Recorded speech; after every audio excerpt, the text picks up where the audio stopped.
നമസ്കാരം. നമസ്കാരം. 2018 കേരളത്തെ നടുക്കിയ പ്രളയം, ആ പ്രളയത്തിൽ പലതും ഒലിച്ചുപോയി, പലരുടെ ജീവിതം തന്നെയാണ് ഒലിച്ചുപോയത്. വിദേശങ്ങളിൽ നിന്നടക്കം ലോക മലയാളികളുടെ വലിയൊരു ഫണ്ട് കേരളത്തിലേക്ക് അന്ന് ഒഴുകി. പലർക്കും ആ ഫണ്ട് കൊണ്ട്, സർക്കാരിലേക്ക് എത്തിയ ഫണ്ട് കൊണ്ട് വലിയ ആശ്വാസങ്ങളുണ്ടായി. ദുരിതാശ്വാസം കാര്യക്ഷമമായി പിണറായി വിജയൻ സർക്കാർ നടത്താൻ സാധിച്ചു. എന്നാൽ അപ്പോഴും പ്രളയ ദുരിതാശ്വാസ ഫണ്ട് തിരിമറി നടത്തിയതിനെക്കുറിച്ച് വലിയ വലിയ ആക്ഷേപങ്ങൾ ഉയർന്നു വന്നിട്ടുണ്ടായിരുന്നു. നമ്മുടെ എറണാകുളം കളക്ട്രേറ്റുമായി ബന്ധപ്പെട്ട് പോലും അതിനകത്ത് പലരും ജോലി ചെയ്യുന്ന ആളുകൾ വരെ അത്തരം ചില ഫണ്ടുകളിൽ തിരിമറി നടത്തി. CPM-ൻ്റെ ചില ജില്ലാ നേതാക്കൾക്കെതിരേക്ക് അതിൽ വലിയ ആക്ഷേപം ചെന്നു നിന്നതെല്ലാം നമ്മൾ കണ്ടതാണ്. പിന്നീട് സംസ്ഥാന വ്യാപകമായി തന്നെ പലപ്പോഴും പ്രളയ ദുരിതാശ്വാസ ഫണ്ട് തിരിമറി നടത്തിയിട്ടുണ്ടെന്നുള്ള ഞെട്ടിക്കുന്ന വിവരങ്ങളും പുറത്തു വന്നു. ഈ വിഷയത്തോടനുബന്ധിച്ച് തന്നെയാണ് അന്നത്തെ പ്രതിപക്ഷ നേതാവും ഇപ്പോഴത്തെ മുഖ്യമന്ത്രിയുമായ ശ്രീ വി.ഡി. സതീശൻ തൻ്റെ ഒരു പുനർജനി എന്ന് പറഞ്ഞ പദ്ധതി പ്രകാരം വിദേശങ്ങളിൽ നിന്ന് അദ്ദേഹം പണം പിരിവ് നടത്തിയിട്ടുണ്ടായിരുന്നു. അതിനുവേണ്ടി അദ്ദേഹം വിദേശത്ത് സന്ദർശനം നടത്തിയിട്ടുണ്ടായിരുന്നു. ആ വിദേശങ്ങളിൽ നിന്നും സ്വീകരിച്ച പണം ഉപയോഗിച്ചുകൊണ്ട് നാട്ടിൽ പലർക്കും അദ്ദേഹം പുനർജനി പദ്ധതി പ്രകാരം വീട് വെച്ച് കൊടുത്തു. എന്നാൽ ഈ പുനർജനി പദ്ധതി വി.ഡി. സതീശൻ നടപ്പാക്കിയതിൽ വളരെ വലിയ ഗുരുതരമായ സാമ്പത്തിക ക്രമക്കേടുകൾ നടന്നിട്ടുണ്ട്. FCRA ലംഘനം ആണ് നടന്നിരിക്കുന്നത്. വിദേശങ്ങളിൽ നിന്ന് അങ്ങനെ പണം സ്വീകരിച്ചത് വലിയ തട്ടിപ്പ് നടത്തി എന്നൊക്കെ പറഞ്ഞ് വി.ഡി. സതീശനെതിരെ അന്ന് പിണറായി വിജയൻ സർക്കാരിൻ്റെ കാലത്ത് തന്നെ വലിയ അന്വേഷണം നടക്കുന്നുണ്ടായിരുന്നു. വിജിലൻസ് അന്വേഷണം നടക്കുന്നുണ്ടായിരുന്നു. അന്ന് പിണറായി വിജയൻ സർക്കാരിൻ്റെ വിജിലൻസ് അന്വേഷിച്ചിട്ടും വി.ഡി. സതീശൻ അതിൽ ക്രമരഹിതമായി ഒന്നും നടത്തിയിട്ടില്ല എന്നുള്ള റിപ്പോർട്ട് അന്നേ പുറത്തു വന്നിരുന്നു. അന്നേ വിജിലൻസ് അങ്ങനെ തന്നെയാണ് ആ കേസിൽ വി.ഡി. സതീശൻ്റെ ഭാഗത്ത് തെറ്റുകളില്ല, അല്ലെങ്കിൽ FCRA ലംഘനം നടന്നിട്ടില്ല എന്ന് കണ്ടെത്തിയിരുന്നു. കേസിന് ആസ്പദമായി പറയപ്പെടുന്ന കാര്യങ്ങളിലൊന്നും കഴമ്പില്ല, നിലനിൽക്കുന്നതല്ല എന്നുള്ളത് കണ്ടെത്തിയിരുന്നു. ഇന്നിപ്പോൾ ഭരണം മാറി, വി.ഡി. സതീശൻ തന്നെ മുഖ്യമന്ത്രിയായി ഭരണം വന്നപ്പോൾ രമേശ് ചെന്നിത്തല ആഭ്യന്തര മന്ത്രിയായി വന്നിരിക്കുന്നു. ഇപ്പോൾ ആഭ്യന്തര വകുപ്പ് മന്ത്രിയുടെ ഒരു പ്രഖ്യാപനം വന്നിരിക്കുന്നു. പുനർജനി കേസിൽ വി.ഡി. സതീശൻ എന്ന മുഖ്യമന്ത്രിയെ നിരുപാധികം ആ കേസിൽ നിന്നും ഒഴിവാക്കിയിരിക്കുന്നു. ആ കേസിൽ യാതൊരു തരത്തിലുള്ള ക്രമക്കേടുകളും നടന്നിട്ടില്ല എന്ന് പിണറായി വിജയൻ സർക്കാരിൻ്റെ കാലത്ത് വിജിലൻസ് അന്വേഷിച്ചു റിപ്പോർട്ടും ഇപ്പോൾ അതിനുശേഷം വീണ്ടും UDF അധികാരത്തിൽ വന്നപ്പോൾ നടത്തിയ അന്വേഷണത്തിലും വി.ഡി. സതീശൻ ഈ കേസുമായി ബന്ധപ്പെട്ട് യാതൊരു തരത്തിലും ക്രമക്കേടുകൾ നടത്തിയിട്ടില്ല. മണക്കാട് ഫൗണ്ടേഷൻ എന്ന് പറഞ്ഞ ഒരു ഫൗണ്ടേഷനിലേക്കാണ് വി.ഡി. സതീശൻ പുനർജനിയുടെ പേരിൽ പണം സ്വീകരിച്ചിട്ടുള്ളത്. അത് FCRA നിയമപ്രകാരം തന്നെയാണ്. അതുകൊണ്ട് വി.ഡി. സതീശൻ ഒരു കാരണവശാൽ ഇതിലേക്ക് വന്ന പണം കൈകാര്യം ചെയ്തിട്ടില്ല. ഫൗണ്ടേഷനിലേക്ക് വന്ന പണം തീർച്ചയായും വീട് നിർമ്മാതാക്കൾക്ക്, ആർക്കാണോ വീട് പണിയുന്നത്, ആരാണോ വീട് വയ്ക്കുന്നത്, അവർക്ക് നേരിട്ട് ലഭ്യമാക്കുന്ന രീതിയായിരുന്നു എന്നാണ് പറയപ്പെടുന്നത്. ഇത് രമേശ് ചെന്നിത്തല ഇപ്പോൾ പുറത്തു വിട്ടിരിക്കുന്നു ഈ റിപ്പോർട്ട്. എങ്ങനെയാണ് ഫവാസ് ഇതിനെ നോക്കിക്കാണുന്നത്? അപ്പം ഇതിൻ്റെ ഈ ഒരു പശ്ചാത്തലം എന്ന് പറയുന്നത് 2018 പ്രളയം നടക്കുന്നു. വലിയ തരത്തിൽ കേരളത്തിന് അങ്ങോളം ഇങ്ങോളം പല ആൾക്കാർക്കും വീടുകൾ നഷ്ടപ്പെടുന്നു. അപ്പോൾ അതിൻ്റെ ഭാഗമായിട്ട് പല സന്നദ്ധ സംഘടനകളും NGOസും രാഷ്ട്രീയ പാർട്ടികളെല്ലാം വീട് വെച്ച് കൊടുക്കുന്നു. അതിനുവേണ്ട ഫണ്ട് പിരിക്കുന്നു. അപ്പോൾ ഇതുമായി ബന്ധപ്പെട്ട പറവൂരിൽ വി.ഡി. സതീശൻ്റെ നേതൃത്വത്തിൽ അദ്ദേഹത്തിൻ്റെ പുനർജനി എന്ന് പറയുന്നൊരു പദ്ധതിയുടെ ഭാഗമായി പൈസ പിരിക്കുന്നു.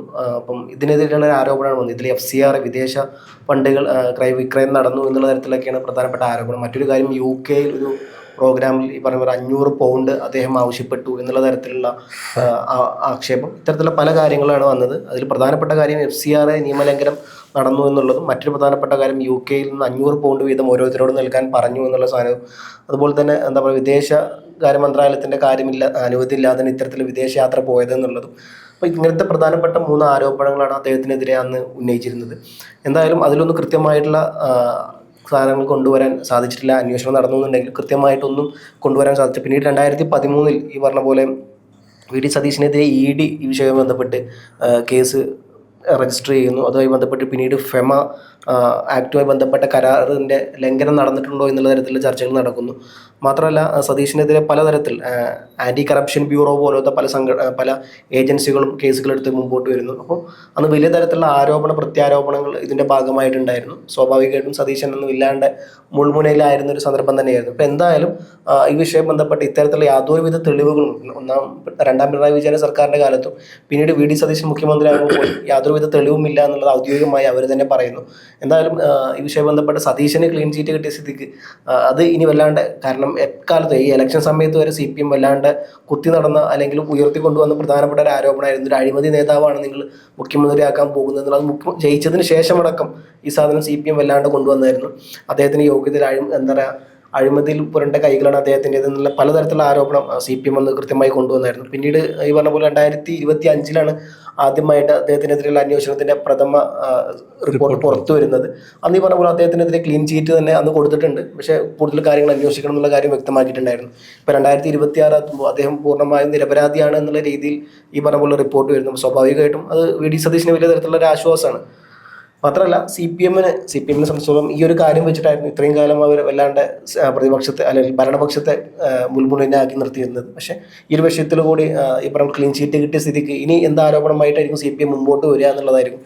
ഇത് പറയുമ്പോൾ എനിക്ക് മറ്റൊരു കാര്യം ആഡ് ചെയ്യാനായി തോന്നിയത്, ഉമ്മൻചാണ്ടിയുടെ കാലത്തെ ക്ലീൻ ചീറ്റ് ആയിരുന്നു. അദ്ദേഹം ഈ പറഞ്ഞ പോലെ CBIയുടെ ഭാഗത്ത് നിന്ന് ക്ലീൻ ചീറ്റ് കിട്ടുമ്പോൾ അദ്ദേഹം ജീവിച്ചിരിപ്പുണ്ടായിരുന്നു. പക്ഷേ മറ്റേ സംസ്ഥാന സർക്കാരിൻ്റെ ഈ വിജിലൻസിന്റെ ഭാഗത്ത് നിന്നും ക്ലീൻ ചീറ്റ് കിട്ടുമ്പോൾ അദ്ദേഹം അന്ന് മരണപ്പെട്ടിരുന്നു എന്നുള്ളതാണ്. അല്ല, ഇത് പിണറായി വിജയൻ ഇടകയറി പറയുന്നതാണെന്ന് ധരിക്കരുത്. പിണറായി വിജയൻ സർക്കാരിൻ്റെ ഒരു പ്രത്യേകതയായിരുന്നു, അല്ലെങ്കിൽ പിണറായി വിജയൻ്റെ ഒരു പ്രത്യേകതയായിരുന്നു, തനിക്കെതിരെയുള്ള രാഷ്ട്രീയ എതിരാളികൾ മേൽക്കൈ നേടും എന്ന് കണ്ടു കഴിയുമ്പോൾ തീർച്ചയായിട്ടും തെരഞ്ഞെടുപ്പ് ജയിക്കുന്നതിന് വേണ്ടിയോ അല്ലെങ്കിൽ തനിക്കെതിരെ ഉയർന്നു വരുന്ന ആരോപണങ്ങളുടെ വഴി തിരിച്ചുവിടുന്നതിന് വേണ്ടിയോ പിണറായി വിജയൻ ഇത് എപ്പോഴും ചെയ്തിട്ടുണ്ടായിരുന്നു. 2016 നിയമസഭാ തെരഞ്ഞെടുപ്പിന് തൊട്ടു മുൻപാണ് ഇങ്ങനെ സോളാർ സരിത എന്നറിഞ്ഞൊരു യുവതിയെ ഇറക്കി വയോവൃദ്ധനായ ഉമ്മൻചാണ്ടി സോളാർ സരിത എന്ന യുവതിയുമായി ആ യുവതിയെ കൊണ്ട് വചനസുരതം ചെയ്യിപ്പിച്ചു എന്നൊക്കെ പറഞ്ഞ് നമ്മൾ കേട്ടാൽ അറയ്ക്കുന്ന തരത്തിലുള്ള ഒരു റിപ്പോർട്ട്. അതായത് കേരളം മുഴുവൻ അംഗീകരിക്കുന്ന ആരാധിക്കുന്ന ഒരു നേതാവ്, ഏറ്റവും കൂടുതൽ ജനപ്രീതിയുള്ള ജനസ്വീകാര്യനായ ഒരു നേതാവ്, 70 വയസ്സ് കഴിഞ്ഞൊരു നേതാവാണ് ഈ സോളാർ സരിത എന്ന യുവതി. ആ നേതാവിനെ കുറിച്ചാണ് ഇങ്ങനെ പറയുന്നത്, ലൈംഗിക ആരോപണമാണ് ഉന്നയിക്കുന്നത്. ആദ്യ അവസരങ്ങളിലെല്ലാം ഈ സോളാർ സരിത എന്ന് പറഞ്ഞ ആ സ്ത്രീ ഉമ്മൻചാണ്ടിയെ തനിക്ക് പിതൃ തുല്യനാണ് എന്നൊക്കെ തന്നെയാണ് മാധ്യമങ്ങൾക്ക് മുന്നിൽ പറഞ്ഞത്. പിന്നീട് അവർ പറയുന്നു ക്ലിഫ് ഹൗസിൽ ഉമ്മൻചാണ്ടിയെ അവരെ കൊണ്ട് വചനസുരതം ചെയ്യിച്ചു എന്ന് പറയുമ്പോൾ ഉമ്മൻചാണ്ടിയെ സംബന്ധിച്ചിടത്തോളം നമ്മൾ എപ്പോഴും കണ്ടിട്ടുള്ളത് ചുരുങ്ങിയത് അദ്ദേഹത്തിൻ്റെ പുൽപ്പള്ളിയിലുള്ള കിടപ്പുമുറിയിലും ജനബാഹുല്യമായിരിക്കും. എപ്പോഴും ചാണ്ടി ഉമ്മനും അല്ലെങ്കിൽ മറിയാമ്മ ഉമ്മനും ഒക്കെ സൂചിപ്പിച്ചിട്ടുള്ള കാര്യം ഇത് തന്നെയാണ്. ഉമ്മൻചാണ്ടി പുൽപ്പള്ളിയിലാണെന്നുണ്ടെങ്കിൽ പുതുപ്പള്ളിയിലെത്തിയാലും അതുപോലെ തന്നെ ക്ലിഫ് ഹൗസിലായാലും എപ്പോഴും ചുറ്റും ഒരു 10-15 പേര് എപ്പോഴും ഉണ്ടായിരിക്കും എന്തെങ്കിലുമൊക്കെ പ്രശ്നങ്ങൾ പറഞ്ഞുകൊണ്ട്. ആരെയും ഉമ്മൻചാണ്ടി കിടപ്പുമുറിയിലേക്ക് പോലും വിലക്കാറില്ല എന്നുള്ളതാണ് പറഞ്ഞത്. അപ്പോൾ തീർച്ചയായും എപ്പോഴും ഉമ്മൻചാണ്ടിക്ക് ചുറ്റും ഒരു പറ്റം ആളുകളുണ്ടാവും. ആ സാഹചര്യം നിലനിൽക്കുന്ന സമയത്താണ് സരിത എന്ന് പറയുന്ന ആ ഒരു സ്ത്രീ ഉമ്മൻചാണ്ടി അവരോട് ഇത്രയധികം മോശമായി പെരുമാറി എന്നുള്ള റിപ്പോർട്ട് പുറത്തുവിടുന്നത്. ഇതിൽ ഉമ്മൻചാണ്ടി വളരെ ഖിന്നനായിരുന്നു. കാരണം ഉമ്മൻചാണ്ടിയെക്കുറിച്ച് അങ്ങനെ ഒരു ആരോപണം ഉന്നയിച്ചതിൻ്റെ പേരിലല്ല,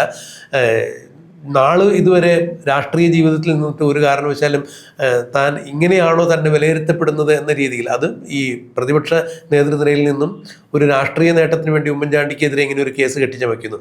എന്നിട്ടും ഉമ്മൻചാണ്ടി അതിൽ യാതൊരു കഴമ്പില്ല എന്ന് പറഞ്ഞിട്ട് ശിവരാജൻ കമ്മീഷന് മുന്നിൽ ഈ വിസ്തരിക്കുന്നതിന് വേണ്ടി പോയി ഇരുന്നു കൊടുക്കുന്നു എന്ന്. ഇപ്പോൾ അതിനുശേഷമാണ് ഇപ്പോൾ വാസു പറഞ്ഞ പോലെ CBIയുടെ ഈ കേസ് അന്വേഷിച്ച് പുറത്തു വരുമ്പോൾ ഉമ്മൻചാണ്ടി കുറ്റക്കാരനല്ല എന്നുള്ള റിപ്പോർട്ട് കണ്ടുകൊണ്ട് മരിക്കാനുള്ള ഒരു സാഹചര്യം അദ്ദേഹത്തിനുണ്ടാകുന്നു. അദ്ദേഹത്തിൻ്റെ വീട്ടുകാർക്കും അദ്ദേഹത്തെ അറിയാവുന്ന എല്ലാവർക്കും അറിയാം, ഇത് കെട്ടിച്ചമച്ച ഫാബ്രിക്കേറ്റഡ് ആയിട്ടുള്ളൊരു കേസാണ്.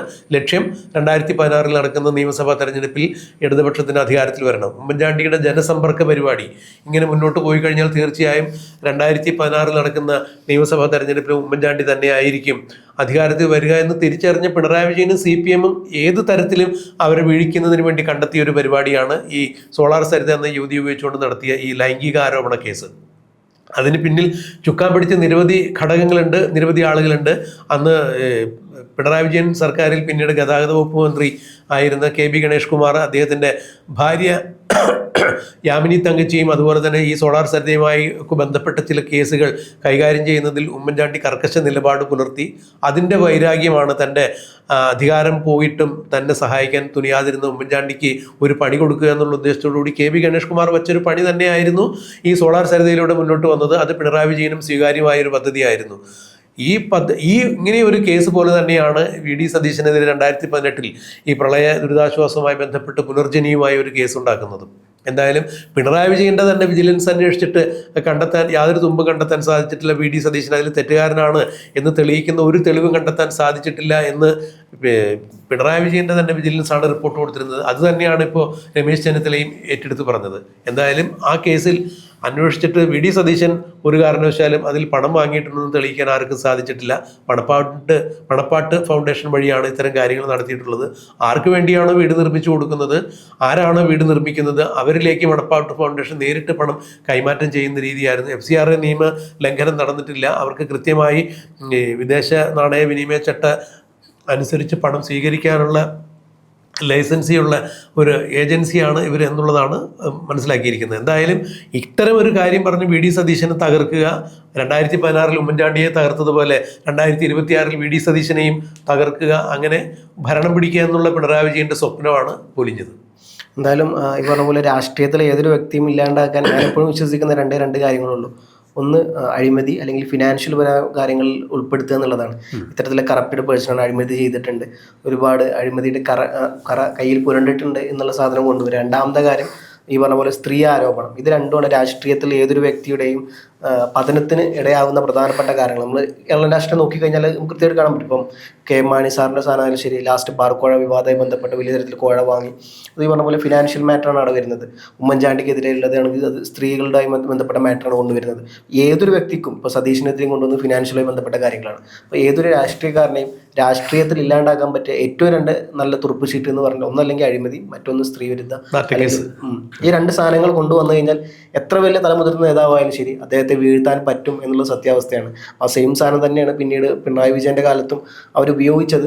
എങ്ങനെയൊക്കെ ഉമ്മൻചാണ്ടി സർക്കാരിന് താഴെ ഇറക്കാൻ പറ്റുമോ അതെല്ലാം അവർ ചെയ്തു. സക്സസ്ഫുള്ളായി അത് ഇംപ്ലിമെൻറ്റ് ചെയ്തു. അദ്ദേഹത്തിൻ്റെ ഭരണം മാറി കഴിഞ്ഞ 10 വർഷം പിണറായി വിജയനെ ഭരിക്കാൻ പറ്റി. പിന്നീട് ഈ പറഞ്ഞ പോലെ സതീശൻ ഈ പറഞ്ഞ പോലെ പ്രതിപക്ഷ നേതാവ് വരുന്നു, വല്ലാണ്ട് ഇമേജ് കൂടി വരുന്നൊരു സംഭവം ഉണ്ടായി വരുന്നു. പലപ്പോഴും ഭരണപക്ഷത്തിരിക്കുന്നവരെ അംഗബലം കൊണ്ട് കുറവായിരുന്നിട്ട് പോലും പ്രതിപക്ഷം കിടുകിടാവ് ഉറപ്പിക്കുന്ന പല സന്ദർഭം നിയമസഭയിൽ നടക്കുന്നു. ഭരണപക്ഷത്തിന് വലിയ തരത്തിലുള്ള 99 MLA ഉണ്ടായിട്ട് പോലും പ്രതിപക്ഷത്തിന്റെ 39ഓളം വരുന്ന MLA ഇപ്പോൾ പിടിച്ചു നിൽക്കാൻ പറ്റാത്ത ഒരവസ്ഥയിലോട്ട് പോകുന്നു. വി ഡി സതീശൻ പിണറായി വിജയനെ സംബന്ധിച്ചിടത്തോളം സഭയിൽ വലിയൊരു വെല്ലുവിളി തന്നെയായിരുന്നു. അതെ, ഒന്നാമത് ഈ പറഞ്ഞ പോലെ അദ്ദേഹത്തിന്റെ യുവത്വം, ചുറുചുറുപ്പ്, പിന്നെ കാര്യങ്ങൾ പഠിച്ചു ചെയ്യാനുള്ള കഴിവ്, ഇതെല്ലാം കൊണ്ടുപോകാൻ വലിയ തരത്തിലുള്ള പ്രശ്നമാകുന്നത്. അപ്പം കിട്ടിയൊരു സമ്പ്രദായം അദ്ദേഹം കൃത്യമായി മുതലാക്കുന്നു. ഈ കേസുമായി ബന്ധപ്പെട്ട് വി ഡി സതീശനെതിരെ കാര്യങ്ങൾ തിരിക്കുന്നു. പക്ഷെ എന്നിരുന്നാൽ പോലും ഉമ്മൻചാണ്ടിക്ക് ഉണ്ടായ ആ ഒരു ഗതികേട് അല്ലെങ്കിൽ എന്താ പറയുക ആ ഒരു പ്രശ്നം ഇദ്ദേഹത്തിന് ഉണ്ടായിരുന്നില്ല. കൃത്യമായിട്ടുള്ള കാലയളവിൽ അദ്ദേഹത്തിന് ക്ലീൻ ചീറ്റ് 2 പ്രാവശ്യങ്ങളായി കിട്ടുന്നു. എന്തായാലും ഇത്തരത്തിലുള്ള രാഷ്ട്രീയ കിമ്മിക്കുകൾ ഇനിയും കേരള രാഷ്ട്രീയത്തിൽ ഇനിയും വരാൻ പോകുന്നുണ്ടാവുള്ളൂ. സ്വാഭാവികമായിട്ടും എനിക്ക് തോന്നുന്നു ഈ വരാൻ പോകുന്ന അടുത്ത ഇലക്ഷൻ വരുന്നതിന് മുമ്പായിട്ട് ഇത്തരത്തിൽ പുതിയ എന്തെങ്കിലും സാധനങ്ങൾ കൊണ്ടുവരും എന്നുള്ള കാര്യം ഉറപ്പാണ്. കാരണം ഭരണം നിലനിർത്തണമെങ്കിൽ ഇത്തരത്തിലുള്ള ഭരണപക്ഷത്തിനെതിരെ അല്ലെങ്കിൽ പ്രതിപക്ഷത്തിനെതിരെ അവരുടെ സമുന്നതനായ നേതാക്കന്മാർക്കെതിരെയോ ഇത്തരത്തിലുള്ള കേസുകൾ കൊണ്ടുവന്നാൽ അത് കേരളം സ്വീകരിക്കുന്ന ഒരു സമ്പ്രദായം കൂടി. ഒരു സിനിമയിൽ ശങ്കരാടി തന്നെ പറയുന്ന ഒരു ശങ്കരാടിയുടെ കഥാപാത്രം സന്ദേശം എന്ന സിനിമ എന്നാണ് എനിക്ക് ഓർമ്മ. നമുക്കിനി ഭരണത്തിൽ വരണമെങ്കിൽ ആ കൂടി ഒരേ ഒരു വഴിയുള്ളൂ. അതായത് ഇപ്പോൾ ഭരണപക്ഷത്തിരിക്കുന്ന കൊള്ളാവുന്ന ചെറുപ്പക്കാർക്കെതിരെ അല്ലെങ്കിൽ കൊള്ളാവുന്ന നേതാക്കന്മാർക്കെതിരെ വല്ല പെണ്ണുകേസോ അങ്ങനെ എന്തെങ്കിലും കൊണ്ടുവന്ന ഒരു പക്ഷേ നമ്മൾ രക്ഷപ്പെട്ടേക്കാം എന്ന് പറയുന്നൊരു സംഭവമുണ്ട്. ഇത് തന്നെയാണ് ഈ സോളാർ സരിത വിവാദവുമായി ബന്ധപ്പെട്ട് ഉമ്മൻചാണ്ടിക്കെതിരെ വന്നൊരു കാര്യം. മാത്രമല്ല കാലം തിരിച്ച് നൽകിയ അല്ലെങ്കിൽ കാലത്തിൻ്റെ ഒരു കാവ്യനീതി എന്നൊക്കെ പറയുന്നത് പോലെ പിണറായി വിജയൻ സർക്കാരിന് എക്കാലത്തും വലിയൊരു ഭീഷണി തന്നെയായിരുന്നു സ്വപ്ന സുരേഷ് എന്ന ഒരു വനിത. അവരെ ഉപയോഗിച്ചുകൊണ്ട് നയതന്ത്ര ബാഗേജ് വഴി സ്വർണം കള്ളക്കടത്ത് നടത്തിയത് മുഖ്യമന്ത്രിയുടെ ഓഫീസിലെ മുഖ്യമന്ത്രിയുടെ പ്രിൻസിപ്പൽ സെക്രട്ടറി ആയിരുന്ന N. ശിവശങ്കരൻ ഉൾപ്പെടെയുള്ള ആളുകൾക്ക് അതിൽ പങ്കുണ്ടെന്ന് സ്വപ്ന സുരേഷ് മാധ്യമങ്ങൾക്ക് മുന്നിൽ വന്ന് പറയുന്നു. പിണറായി വിജയൻ്റെ മകൾക്കും അതുപോലെ തന്നെ കുടുംബത്തിനുമെല്ലാം പലതരത്തിലുള്ള അഴിമതികൾക്ക് ബന്ധമുണ്ടെന്ന് അവർ അക്കമിട്ട് അടയാളപ്പെടുത്തി പറയുന്നു. പിണറായി വിജയൻ എന്ന നേതാവിനെ സംബന്ധിച്ചിടത്തോളം അദ്ദേഹം സംസാരിക്കുന്ന എവിടെയെങ്കിലും മൈക്കൊന്ന് ഹവളി ചെയ്താൽ മൈക്ക് സെറ്റ് എടുത്തുകൊണ്ട് പോകും. മൈക്ക് സെറ്റുകാരനെ അറസ്റ്റ് ചെയ്ത് പോലീസ് സ്റ്റേഷനിൽ കൊണ്ടുചേർത്തു. പോലീസുകാർക്കറിയില്ല ഈ മൈക്ക് സെറ്റിന് എന്ത് ചെയ്യണം, മൈക്ക് സെറ്റുകാരനെ എന്ത് ചെയ്യണം എന്നുള്ളത്. കുറേ കഴിഞ്ഞ് സ്വാഭാവികമായിട്ടും അവർ വിട്ടയക്കും. അപ്പോൾ അത്രത്തോളമുള്ള ചില നടപടികൾ സ്വീകരിച്ചിരുന്ന പിണറായി വിജയൻ തനിക്കും കുടുംബത്തിനെതിരെ ഗുരുതരമായ അഴിമതി ആരോപണങ്ങൾ ഉന്നയിച്ച സ്വപ്ന സുരേഷിനെതിരെ ഇന്ന് ഈ നിമിഷം വരെ ആ അഴിമതി ആരോപണങ്ങൾ ഉന്നയിച്ചതിൻ്റെ പേരിൽ കേരളത്തിൽ ഏതെങ്കിലും ഒരു പോലീസ് സ്റ്റേഷനിലോ കോടതിയിലോ ഒരു പെറ്റി കേസ് പോലും കൊടുത്തിട്ടില്ല. മറിച്ച് സ്വപ്ന സുരേഷ് ഇല്ലാതാക്കാൻ വേണ്ടി അവർക്ക് HRDS എന്ന സ്ഥാപനത്തിൽ അവർ ജോലി കൊടുത്തപ്പോൾ ആ സ്ഥാപനത്തിൽ നിരന്തരം കയറി ഇറങ്ങി അത്തരം കാര്യങ്ങളുമായി ബന്ധപ്പെട്ട് സ്വപ്ന സുരേഷിനെതിരെ അവർ നിയമ പോരാട്ടം നടത്തുന്നത് അല്ലെങ്കിൽ അവരില്ലായ്മ ചെയ്യാൻ വേണ്ടി പോലീസിനെയും അധികാരത്തേക്ക് ഉപയോഗിക്കുന്ന പിണറായി വിജയനെയാണ് നമ്മൾ കണ്ടത്. എന്നാൽ ഈ കാലത്തിൻ്റെ ഒരു കാവ്യനീതി എന്നതുപോലെ സ്വപ്ന സുരേഷുമായി ബന്ധപ്പെട്ട ചില കാര്യങ്ങൾക്ക് പിണറായി വിജയൻ ഇപ്പോഴും ഉത്തരം പറയാൻ പറ്റാതെ വരുന്നു. സ്വപ്ന സുരേഷ് ഈ കഴിഞ്ഞ ഒരാഴ്ച മുമ്പ് വിജിലൻസിൽ പല കാര്യങ്ങൾക്കും പിണറായി വിജയനെതിരെ മൊഴി കൊടുത്തിരിക്കുന്നു എന്നുള്ളതാണ്. അതിൽ ഈ പറഞ്ഞ പോലെ നമ്മൾ ഇതിൽ പരാമർശിച്ച 2018 പ്രളയവുമായി ബന്ധപ്പെട്ട് വടക്കാഞ്ചേരിയിൽ ലൈഫ് മിഷൻ്റെ ഭാഗമായി പിണറായി വിജയൻ സർക്കാർ ഫ്ലാറ്റ് നിർമ്മിച്ചു കൊടുക്കുന്നുണ്ടായിരുന്നു. ആ വടക്കാഞ്ചേരിയിൽ ഫ്ലാറ്റ് നിർമ്മിച്ച് കൊടുക്കുന്ന കേസുമായി ബന്ധപ്പെട്ട് റെഡ് ക്രസൻറ്റ് എന്ന ഒരു വിദേശ സംഘടനയിൽ നിന്നും പണം സ്വീകരിച്ചതുമായി ബന്ധപ്പെട്ട് ആ ലൈഫ് മിഷൻ കോഴയെക്കുറിച്ച് സ്വപ്ന സുരേഷ് പറഞ്ഞ കാര്യത്തിൽ സ്വപ്ന സുരേഷ് വിജിലൻസിന് മൊഴി കൊടുത്തിട്ടുണ്ട്. അവിടെ FCRA നിയമം ലംഘിച്ച് റെഡ് ക്രസൻറ്റിൽ നിന്നും പണം കൈപ്പറ്റിയിട്ടുണ്ട് എന്നുള്ള ഗുരുതരമായ ആരോപണം സ്വപ്ന സുരേഷ് ഉന്നയിച്ചു. അപ്പോൾ കൊടുത്താൽ കൊല്ലത്തും കിട്ടും എന്ന് പറയുന്ന പോലെ കാലത്തിൻ്റെ ഒരു കാവ്യനീതി എന്ന് പറഞ്ഞതുപോലെ ഉമ്മൻചാണ്ടിയെ താഴെ ഇറക്കാൻ വേണ്ടി ഒരു സ്ത്രീയെ ഉപയോഗിച്ച പിണറായി വിജയന് ഇപ്പം മറ്റൊരു സ്ത്രീ വഴി തൻ്റെ കുടുംബത്തിന് നേരെ വരെ ഗുരുതരമായ ആരോപണങ്ങൾ ഉയർന്നു വരുന്ന കാര്യങ്ങൾക്ക് മറുപടി പറയാൻ പറ്റാതെ പകച്ചു നിൽക്കുന്ന സാഹചര്യമാണ്. എന്തായാലും പുനർജനിയിൽ VD സതീശന് ആഭ്യന്തര വകുപ്പ് മന്ത്രി രമേശ് ചെന്നിത്തല ക്ലീൻ ചിറ്റ് കൊടുത്തിരിക്കുന്നു. ഈ ക്ലീൻ ചിറ്റ് നേരത്തെ പിണറായി വിജയൻ്റെ ആഭ്യന്തര വകുപ്പും വിജിലൻസും VD സതീശന് കൊടുത്തിരുന്നതാണ് എന്നുള്ളത് എടുത്തു പറയേണ്ട കാര്യം തന്നെയാണ്.